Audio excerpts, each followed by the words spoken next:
Good afternoon, Dr. Ilangi. Welcome here in Algeria in this conference talking about a new research paradigm to satisfy the requirement of the national socio-economic sector. Dr. Ilangi Botoy Ichuku, representative of WIPO, the World Intellectual Property Organization. Good afternoon. Good afternoon, and thank you for your invitation. Your introduction among the session talking about valorization, maturation of research productions, prototyping.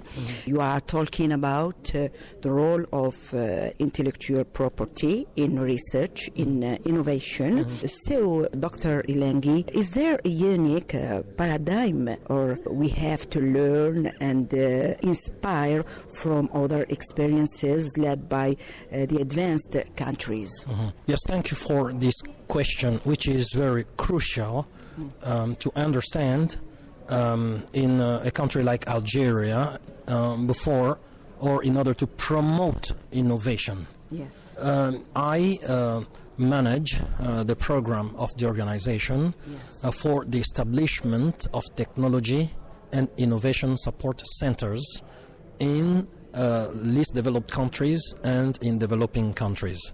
I've been to Algeria for the 9th time, and the goal is to help to build the capacity of the countries like Algeria to understand the meaning. Countries, especially for emerging countries? Emerging countries as well. African countries? Yes, African and Arab countries as well. Yes. So the countries like Algeria, when they understand intellectual property, exactly what it means.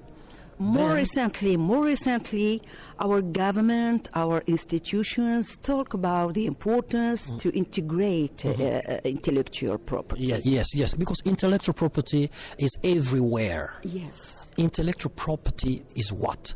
What any Algerian could produce, you see?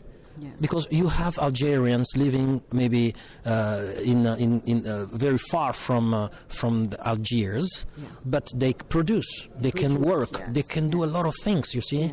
So everybody that produces something, this comes from his mind. As a handcraft. Handicraft as well. So all this is intellectual property. And even those who go to university, those who go to study medicine, economy, all of them, they are playing with intellectual property because they are using their mind to think and develop to produce. Exactly. So we cannot only reduce intellectual property to technical, you see, technical issues. You see, intellectual property is a broadest sense. You see, it embraces, it encompasses a lot of aspects. You see. And the three aspects. Not just for law. Not just for law. Yeah. Law is just a part. At the end, just a part. You see. But before is creativity. Where do we find creativity? In every society, there is creativity. You see, people create. And to secure our creativity. And that's why when you want to secure, you go to protect. You see, the state is there to protect your creations. You see, but those creations, they are produced first somewhere. And then after they can go to the states, those who produce this, to seek the protection of the state. You see, and that's why to understand the interactions between the members of a society, the state, all the players, you see, each of them plays its important role, and all of them can come together under the direction of the state in order to produce, in order to be able to promote innovation, each of those people in their fields. Okay, but Dr. Ilangi, all speakers and stakeholders introduce three elements for any development success as innovation, ecosystem and infrastructure, invest in human capital development, and also more recently we talk about telecommunication technologies. But how can introduce intellectual property in all these areas? Okay, when you go, for example, to students or to institutions that study telecommunications, let's go there. They are first of all a technical institution. Yes. They are based on telecommunications. What they do there is to learn, to master this field, to see how this field works. When you go deeply in the field, you master the field, you have the knowledge of the field. Yeah. Now, they are using their mind, because intellect, you see, the brain, the brain to understand. And then when they produce thesis, they produce thesis. Some can even publish articles and books. Yeah. Some can, for example, create softwares and so on. So then they work with intellectual property. Yes. You see, intellectual property starts when someone thinks and wants how we to produce. organize our works. Yes, exactly. Organize, to protect, to secure. Yes, all this is intellectual property because it belongs to the person who has this thought. You see, and then this person starts thinking, producing, organizing until he will create and then go to market or go to the state for the protection. You see, and that's why in all those fields of study we need to stress the importance of intellectual property because they work with that. But people don't know. They think that intellectual property is only law, is only legal. So that's why they think they don't work. But intellectual property is like the rain which falls on everybody. Okay, and that's why point general and create mechanisms and tools to support to build the capacity to support to support capacities through several mechanisms as Kati knowledge and innovation takes for several countries. Exactly, and that's why we are going to those countries to explain to them, okay, this is how we can support you. You are doing this, for example, you are studying in this field, this is how we can help you. You are studying in a technical school, this is what we can do for you. We bring to them technologies which have been already produced by Americans, by Japanese, by advanced countries, for them to gain time and money. You see, because why do we bother to search for solutions which already exist somewhere else in the world? So that's why TISC brings all this.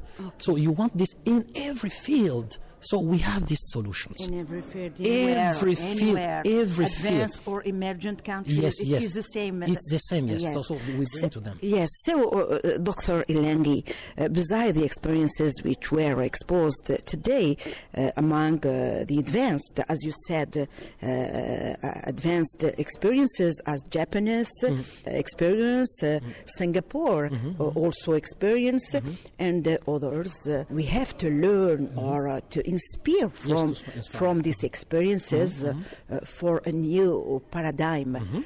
But each country has its own social and economic environment. The situation is not the same. We have to distinguish what a paradigm we need. Exactly. You see, if we would, you see here during the conference, many people talked about Singapore, about many countries, Japan and all these US and all. It's good to talk.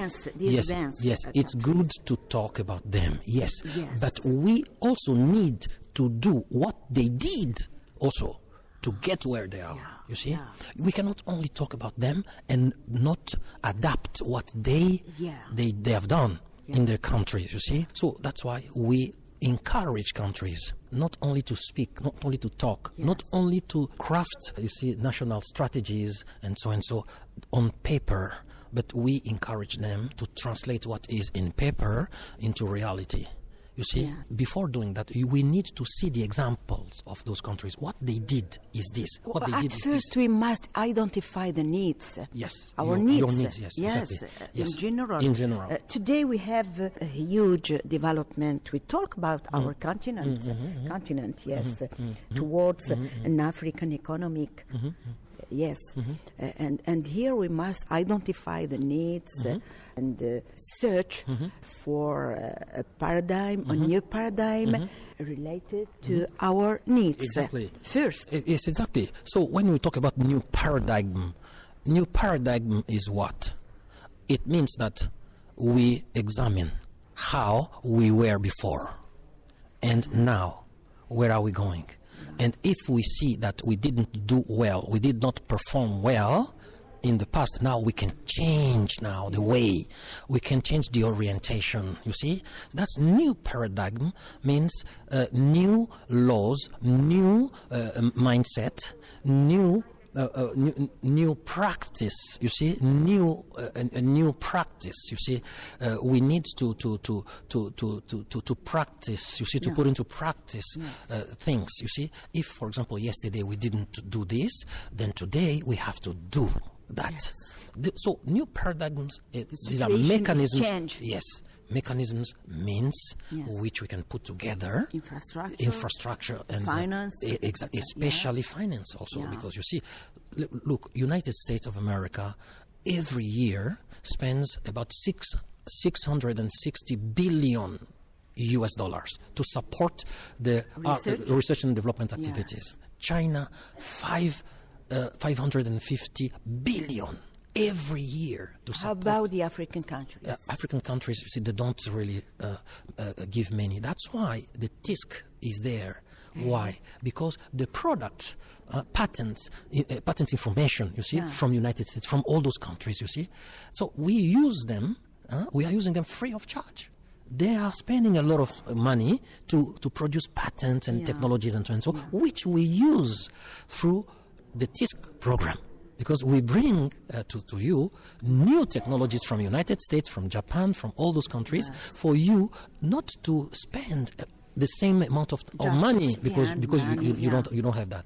So that's why we bring to you this to support you, to not to spend much time nor money to search for solutions which already exist. So that's why we bring to you those solutions. But you see, research and development cost a lot. And that's why the TISC program, you see, is a shortcut. Is a shortcut because many African countries, they don't have means. They don't have money to support the activities of research and development. So that's why the TISC program, which brings them all solutions, technical solutions which they need, the solutions but which... they have a very important potential that is the human capital development. Exactly. That's why they need to invest. Yes. It means that those solutions... invest in this element. Exactly. Human resources, you see. When we talk about development, we talk about all these things. It's about human. Yeah. It's just about human, and we need to invest in human resources. Yeah. We need to give them, to provide them, you see, to give them the education of quality. Yeah. The quality of education. Okay. We need to provide them with tools. With you see, with tools, with all the technical means for them to get to reproduce. You see, some prototypes, for example. We need to link universities and research centers with enterprises, small and medium-sized enterprises, or create a prototyping, you see, unit where someone a student or someone can bring, you see, a technology to make a prototype of that technology, and then comes back to the university or technical school to defend it. Yes. But a concrete prototype. And this, it's thanks to the TISC program that brings all these technologies which are described in patent documents. And this is a tremendous opportunity for our countries, but many countries, they don't really understand the importance of that, you see. And that's why we are there to support, to bring all this information to them, because today we're living in the era of communication and information, and that's why we have all these tools and programs to support you. Dr. Ilengi, despite our countries, African countries, invest in human resources, we have research, we achieve the result of research, but our countries stay among the poor countries. We don't see a result. Yes, if you don't see a result. That's why you see we are very thankful to the new mindset of the government of Algeria, the president of the Republic of Algeria. I'm very happy to see the orientation he is giving to this country. I've come to Algeria about 9 times, but this time what I've seen... Not only Algeria, but all the African countries. Yes. They need to change, to go forward. They need paradigm to go forward, and that is what we're talking about, you see. Bring all these information. We have wealth. We have everything, natural resources we have. Resources. That's why we need to develop intellectual property. But we don't invest in all human resources. We don't invest because, you see, we were colonized countries, you see, before. Yes. And that's for why, a long time, for a long time. Long years, and there are structures which were created here to rule us. And we got independence. We are still struggling to find a way out. Yes. And I think that today, in this modern era, we need to increase collaboration among us first, and then among our members of our region, and also the entire world, to make a collaboration with countries which wants to help us, other partners, from the world. Yes, okay. Exactly. In this regard, the last question, Mr. Ilenghi, Dr. Ilenghi, in this regard, what is the more efficient paradigm for our countries? Vision. Yeah. Vision. We need to see far. Yeah. To see far. The vision is something very important. The president has a vision, and this is important. Many countries do not have vision. They are walking day by day. Yeah. But we need to have vision to project. Not look. Not look, but to see. Yeah. To see, not strategy. Just to look, but to see. Yeah. Yes, and then the vision, we need to gather also competencies. Yeah. And in order to implement this vision, we need to bring financial means, because you see, you cannot develop a country with no financial means. So we have vision, we bring competencies together, and then we support them strongly, substantially with financial means, and then everything could be possible. Thank you very much, Dr. Ilenghi, representative of the World Intellectual Property Organization. Thank you very much, and you're welcome in Algeria. Thank you very much. Shukran. Shukran. Barakallahu fik.